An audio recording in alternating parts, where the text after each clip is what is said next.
หน่อไม้ที่ไรมากก็แกงกินกับตำหมกฮุงกินสวยไปแล้วขาบเสาขาบบ่ายก็ได้เอาไปได้เนาะพี่น้องเนาะยังเหลือขาบแดงได้บัดนี้อาหารเด้อว่าเมนูเฮามื้อนี้ก็มีแต่ประเภทหน่อไม้เด้อพี่น้องเด้อบ้านเฮากินข้าวก็หน่อไม้เสาซ้ายบ่ายเย็นบ่มีเบื่อผู้เมื่อขี้ย่างเข้าป่าหาแต่หน่อไม้มาใส่ผ้าแรงผ้าง่ายจะเอาหนึ่งไปกินกับย่างไก่บนได้มีพักมีนอก็เก็บมาเบิดตามภาษาบ้านเฮานั่นดาหากินตำหัวตำหาวมือยาวก็ซาเอาใบยะนะสิเอาไปล้างแล้วก็สิไปยองใส่มุกหน่อไม้ด้วยพี่น้องเด้อเศษหมู3สันนี่ก็ได้มาแต่ 3,000 ปีก่อนพุ่นโอ้บ่แม่นได้มา3เดือนก่อนนี่ล่ะใส่ตู้เย็นใบบ่ได้ออกมากินจักเทื่อกำลังคิดเพาะหรือว่าสิเฮ็ดมุกหน่อไม้กินมื้อนี้นะตู้เย็นเขาก็ข้าวแต่ยุคไดโนเสาร์พุ่นเด้อพี่น้องมีแต่แนวเก่าๆแก่ๆเนาะพี่น้องเนาะสิบ่เจ็บท้องซะบ่หือถ้าสิทิ่มก็เสียหลายเนาะพี่น้องเนาะเอามามุกใส่หน่อไม้ให้มันแดวซะหน่อไม้นี่เฮาก็เคี่ยนได้เนาะเฮาจะเอามาต้มมันจืดได้เฮาค่อยเอามาเฮ็ดมุกทกน้ำล้างน้ำให้น้ำมันใสก่อนแล้วก็เวลาเฮ็ดอยู่เฮ็ดกินเนี่ยก็บ่อยากให้มันหอนเลยเนาะพี่น้องเนาะเฮ็ดอยู่เฮ็ดกินมันจะง่ายต้มแล้วก็หลายเติบแล้วนี่สิแวงไว้เฮ็ด2เมนูเด้อพี่น้องเด้อเมนูแรกนี่ก็สิเฮ็ดมุกแต่ว่าเมนูต่อไปนี่ก็สิคิดก่อนมุกหน่อไม้ใส่ใบตอง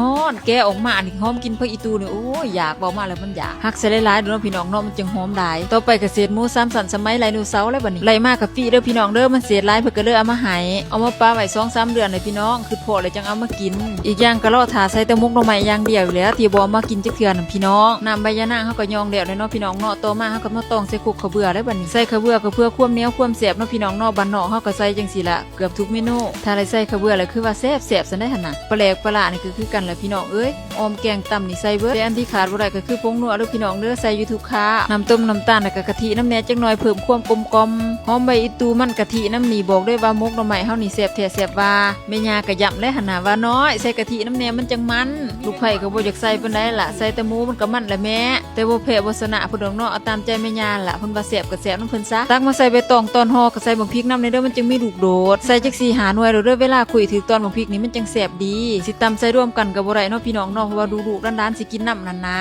ก็เลยว่าต้องแยกเป็นหน่วยเป็นดุเลยเนาะพี่น้องเนาะอยากกินน่ะค่อยกัดเอาห่อแล้วก็คัดใบตองพอได้แล้วก็จับไปใส่หวดนินรับประทานเด้อพี่น้องเด้อการห่อก็สิบ่งามแน่ก็ขอโทษขออภัยขอยก็สลาใจแน่ไปตากใบตองไว้อยู่เทิงหลังคาโดนโพดก็เลยว่าห่อหดเสียทรงเบิดหน่อไม้นี่ก็แซ่ไว้ก่อนเนาะพี่น้องเนาะเอาไปเฮ็ดหน่อไม้ส้มขั้นตอนต่อไปมุกหน่อไม้เฮาก็นึ่งปลาไว้หั่นประมาณชั่วโมงนึงก็คงสิสุกเนาะพี่น้องเนาะเฮ็ดหั่นเฮ็ดหนีมากก็จนค่ำเนาะพี่น้องเนาะตอนนี้มุกหน่อไม้เฮาก็สุกแล้วค่ำมื้อตื่นตาเลยเด้นี่นะผ้าแดงผ้าง่ายยังบ่ได้เอาอยู่กินใบอีตูก็หอมเตลังอยู่พี่น้องเอ้ยมาเลยกินข้าวน้ำกันมุกหน่อไม้หอมๆแรงนี่แซ่บๆพี่น้องลูกๆเขาก็มากแต่ว่าเมนูมุกหน่อไม้เฮ็ดยามไรก็เดือมมากจะบ่พอกันกินอยู่ทั้งผู้น้อยทั้งผู้ใหญ่เนาะพากันแซ่บพากันกินเป็นตะมวนตามดีลูกชายกลางคนนี้ล่ะพี่น้องเอ้ยมาเบิ่งเด้อมาเบิ่งเพิ่นกินเพิ่นสิแซ่บบ่เฮ็ดอยู่5-6ห่อก็ยันบ่พอกันกินซ้ำนี่นะลูกชายหลากับลูกสาวกกนี่ล่ะเพิ่นว่ามากแซ่บหลายแม่ย่าก็ว่าหอมเตลังอยู่หน่อยเป็นตาแซ่บคักเพิ่นว่าแม่มักแบบนี้ล่ะน้อยดูนี่นะเบิดแอบกินแซ่บบ่เบานี่ลูกเบาเลยลูกคิดบอกปากแซ่บบ่เอ้ยสระน่ะคิดบอกปาก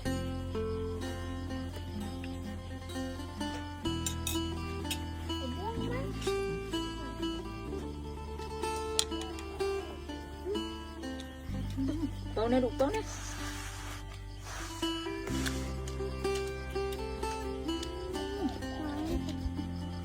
แซ่บบ่แม่แซ่บลูก